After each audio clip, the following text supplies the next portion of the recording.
At my son's wedding, his bride told me to leave. I canceled all the wedding payments, and what followed changed everything. My name is David Miller, and I am a father who has always put family first.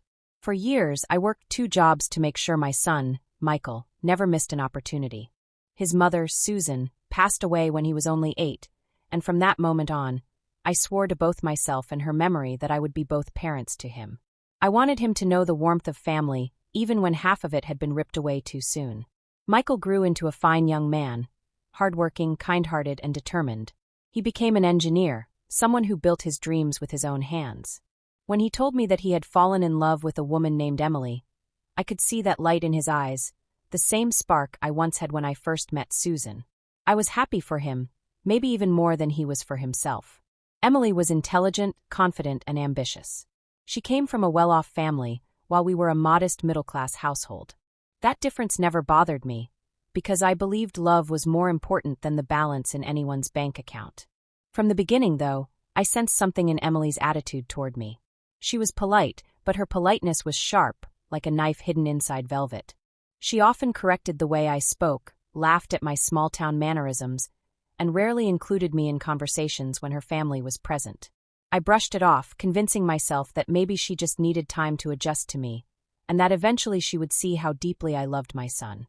When the wedding planning began, I offered to take care of many of the expenses. Michael tried to refuse, but I reminded him of the promise I made to his mother. I wanted to be part of the happiest day of his life, not just as a guest, but as someone who made it possible. I paid deposits for the venue, the catering, the decorations, and even helped cover the costs of the bridal gown. Every check I signed came with a prayer that this union would give Michael the family he deserved. The morning of the wedding arrived, and I felt a mixture of pride and nervousness. I wore my best suit, one Susan had once picked for me years ago. I stood at the venue, watching as guests arrived. The flowers bloomed across the archway, and music filled the air. I saw Michael standing at the front, nervous but smiling, and I thought to myself, "Susan, we did it. Our boy is about to begin his new life." Then everything changed. As I was about to take my seat, Emily approached me. Her face was calm, but her words hit me like a hammer. She whispered, "Mr. Miller, I think it would be better if you left. This is our day, not yours. I don't want any distractions, and honestly, I don't feel comfortable with you here." For a moment, I thought I misheard her. My heart stopped, my hands trembled, and my throat closed up. I asked her what she meant, and she repeated herself, this time colder. "I don't want you here. Please leave quietly before Michael notices." It felt like the ground disappeared beneath me. I had given everything, my time, my money, my heart, so my son's day could shine, and in return his bride wanted me erased from it. My eyes watered, not because of anger, but because of heartbreak. Still, I nodded silently, not wanting to create a scene. I walked out of the hall, sat in my car, and stared at the steering wheel for what felt like hours. But something inside me shifted. I realized that I had paid for almost everything, and the contracts were in my name. The venue, the catering, the decorations, all of it had my signature. And now, after being humiliated and disrespected, I asked myself why I should allow my son to marry someone who treated his father as though he were disposable. I picked up my phone and called the venue manager. "This is David Miller," I said, my voice steady despite the storm inside me. "Cancel everything. Effective immediately." The manager hesitated, shocked, but followed my instructions. Within minutes, I had called the caterers, the florist, the band. One by one, I shut it all down. Back inside, the chaos began. Guests were confused when food stopped arriving, when the lights dimmed, when staff began packing up. Michael rushed outside, his eyes filled with panic, asking me what happened. I told him the truth. I told him what his bride had said to me before the ceremony. His face went pale, his hands clenched into fists, and I could see the war inside him, between love and loyalty, between truth and denial. Emily came storming out, shouting that I was ruining everything. But I looked her straight in the eyes and said, "I may be many things, but I am still his father. And if you cannot respect me today, you will never respect me tomorrow." Michael stood between us, torn apart. Finally, he turned to her and asked, "Is it true? Did you really tell my dad to leave?" Emily hesitated, then rolled her eyes as if it were trivial. "I just wanted things perfect. He doesn't fit in with my family, Michael. I didn't mean anything personal. But it was personal. It was more personal than anything else could ever be." Michael's jaw tightened. He looked at me with tears in his eyes, then back at her. If you can't accept my dad, then you don't accept me either. This wedding is over. The guests gasped as words spread quickly. Some tried to calm things down, others whispered in shock. Emily's family was outraged, blaming me for everything, but Michael stood firm. He walked over to me, placed his hand on my shoulder, and said, "Thank you, Dad.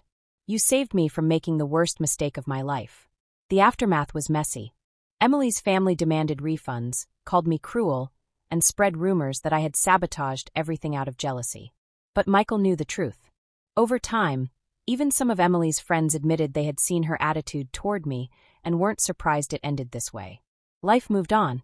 Michael took time to heal, and eventually he found someone else, someone kind, genuine, and respectful. When he introduced me to Sarah, I saw in her eyes something I never saw in Emily's: warmth. She treated me not just as her fiancé's father, but as part of her own family. Years later, when they married, I sat proudly in the front row, tears in my eyes, knowing Susan was smiling down on us. That day reminded me of an important truth. Respect is the foundation of every relationship. Love without respect cannot survive. I don't regret canceling those wedding payments, because sometimes protecting your child means making the hardest decisions. In the end, my son understood that real love embraces every part of a person, including their family. And as I watched Michael and Sarah dance at their wedding, surrounded by laughter and love, I whispered quietly, "This is the day we were waiting for, Susan. Our boy finally found his true happiness." After that day at the ruined wedding, everything seemed surreal. My phone didn't stop buzzing for weeks. Calls from angry relatives, messages from friends, even strangers who had somehow heard the story.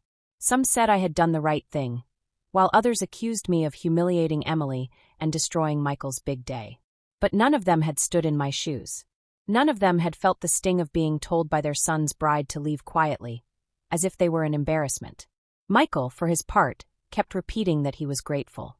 He stayed with me for a while after calling off the wedding, too devastated to return to his apartment, which was filled with reminders of Emily. Some nights, I could hear him pacing in his room, struggling with anger and heartbreak. I wanted to protect him from everything, but heartbreak is one thing a father cannot shield his son from. One evening, as we sat on the porch watching the sun sink behind the trees, he turned to me and said, "Dad, did I make the right decision? Maybe I should have just gone through with it. Maybe things would have worked out later." I looked at him, my heart heavy. "Son, marriage isn't about hoping things will work out later. It's about knowing the person beside you accepts you, and your family, without conditions. If she couldn't stand me being there on the most important day of your life, imagine what the rest of your life with her would have been like." Michael nodded, though I could tell he was still fighting the ache in his chest. Healing doesn't happen overnight. Months passed. Slowly, he began to rebuild. He threw himself into his work, started exercising again, and even reconnected with old college friends. Meanwhile, Emily moved on quickly. Word got around that she had started dating someone else just a few weeks after the broken wedding. That stung Michael, but it also helped him see the truth. She had never valued him the way he deserved. As a father, I wrestled with guilt. I wondered if maybe I had overreacted, if canceling everything was too extreme. But then I'd replay her words in my head. "I don't want you here." And I knew I had done what was necessary. Respect is not negotiable.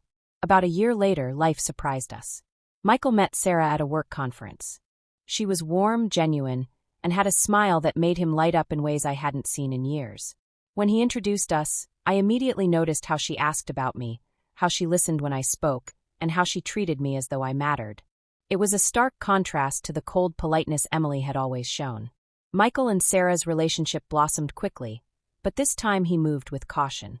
He told me he had learned his lesson. Love was not just about chemistry or appearance, it was about character. I watched him grow into a wiser man, and I felt proud. One night, as Sarah was over for dinner, she asked me a simple question. "Mr. Miller, what was Susan like?" No one had asked me that in years. My heart swelled, and for the first time in a long time, I told stories of my late wife. How she used to laugh until tears rolled down her face, how she loved baking on rainy days, how she always believed Michael would grow into someone remarkable. Sarah listened with tears in her eyes. That's when I knew she wasn't just the right woman for Michael. She was the kind of woman Susan would have wanted for him. When Michael proposed to Sarah, he didn't hesitate to involve me in every part of the planning. "Dad, this isn't just my wedding, it's our family's wedding," he said. Those words alone healed a wound that had lingered since the day Emily told me to leave. The new wedding day arrived, but this time, everything felt different. There was no tension, no hidden hostility. Guests laughed together, families embraced, and Sarah's parents welcomed me as though I had always been part of their world. When Michael stood at the altar and saw Sarah walking down the aisle, the joy on his face was pure and undeniable. As I sat in the front row, watching, I whispered a quiet prayer to Susan. We made it. He found the right one. The ceremony was beautiful, and when it came time for the reception, Michael stood up to give a speech. He raised his glass and said, I want to thank my father, David Miller. He taught me what love really looks like. When my last wedding fell apart, I thought my life was over. But my dad reminded me that love without respect can't survive. And because of him, I waited for the right woman. Dad, this day wouldn't have been possible without you. Tears blurred my vision, and I wasn't the only one. Guests clapped, Sarah kissed him, and in that moment, I knew every painful step of the journey had been worth it. Later that night, as people danced and celebrated, Michael pulled me aside. Dad, he said, I want you to know something. That day you canceled everything? I thought my life was ruined. But now, looking back, it was the best thing you could have done for me. You saved me from a lifetime of being tied to the wrong person. And you gave me a chance to meet Sarah. I hugged him tightly, unable to speak for a moment. Then I whispered, I only did what your mother would have wanted. She always wanted the best for you. Years have passed since that night. Michael and Sarah are now married with 2 little children, my grandchildren. Every time I visit, I see Sarah's respect for Michael, the way she values family, and I think about how different life could have been if I had stayed silent at that first wedding. Sometimes, people still ask me about the day I canceled everything. They wonder if I regret it. My answer is always the same. Not for a second. Because standing up for respect and love isn't something you regret, it's something you live by. And as I sit on the porch now, watching my grandchildren play in the yard, I know Susan is still watching over us. I know she's proud. Our son didn't just get married. He found a partner who truly honors the meaning of family. And in the end, that's all I ever wanted.